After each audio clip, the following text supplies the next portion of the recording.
जनजाति क्षेत्र के किसानों के लिए प्रशिक्षण आयोजन करता है। तो हमारा जो विश्वविद्यालय महाराणा प्रताप कृषि एवं प्रौद्योगिकी विश्वविद्यालय उदयपुर,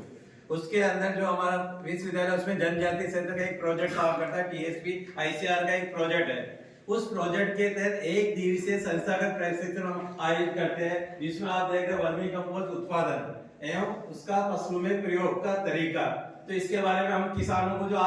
जो प्रशिक्षण देंगे, जैविक खाद यानी केचुए की खाद जो है, वर्मी कंपोस्ट खाद, वर्मी कंपोस्ट के अलावा जो वर्मी वाश है यानी पानी जैसी खाद है, जैसे बोतल दिख रही मान लिया, तो ये खाद कैसे बनती है, तो हम आपको प्रायोगिक तौर पर जानकारी देंगे कि किसान अपने खुद के वहां केचुए की खाद और केचुए की खाद का पानी कैसे तैयार करे, वो तकनीकी ज्ञान हम आपको आज का जो प्रशिक्षण है उसके बारे में हम आपको पूरा सिखाएंगे। साथ ही जो खाद तैयार होता है वर्मी कंपोस्ट केचुए की खाद, उसको अपन जो फसलों के अंदर यानी मिट्टी के अंदर या फसलों के अंदर प्रयोग करते हैं, कितनी मात्रा में कब देते हैं और इस खाद को बनाने में क्या सावधानी रखनी है और इसको देने से क्या लाभ है, यानी इसको अपनी फसलों के अंदर देते हैं तो फसलों को। किसान भाइयों को राम राम। जैसा कि अपन घर पर जो जैविक खाद है, केचुए की खाद, जो गिंडोला की खाद या वर्मी कंपोस्ट खाद कहते हैं, तो इस वर्मी कंपोस्ट खाद का उत्पादन और इसको कैसे फसलों में प्रयोग करते हैं उसका हमें आज जनजाति उप योजना के तहत किसानों को एक प्रशिक्षण आयोजित कर रहे हैं। उनको प्रायोगिक तरीके से ये खाद, जैविक खाद,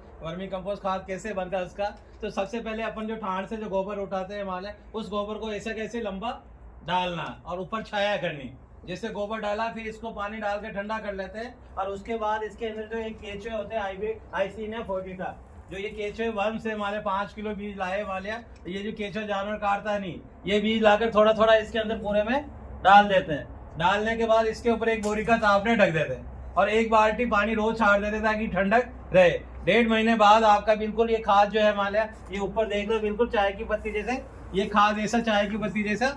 हो जाएगा मान लिया। तो ये इस तरीके से अगर अपन बोरी ढक देते पानी डालते रहोगे, 2 महीने के अंदर अपने घर में ही केचुए की खाद तैयार हो जाती है और इसको अपन फसलों में डालते हैं, जमीन में डालते हैं, तो फसलों का उत्पादन भी अच्छा होता है और फसल जमीन नरम भी रहती है और जमीन में पानी सोखने की क्षमता भी रहती है। और जो चीज पैदा होगी अपन खाएंगे मान लिया, गेहूं की रोटी खाएंगे तो अपन बीमार भी नहीं पड़ेंगे और दूसरी जमीन खराब नहीं होगी, जमीन की उम्र बढ़ जाएगी और चीज को अपन खाएंगे तो अपनी उम्र बढ़ा देगा और पर्यावरण भी अपना सुरक्षित रहेगा। तो ये केचुए की खाद एक तरह से किसान बनाता है तो कम लागत में घर में ही खाद तैयार हो जाती है, तो उसमें खेती में उसकी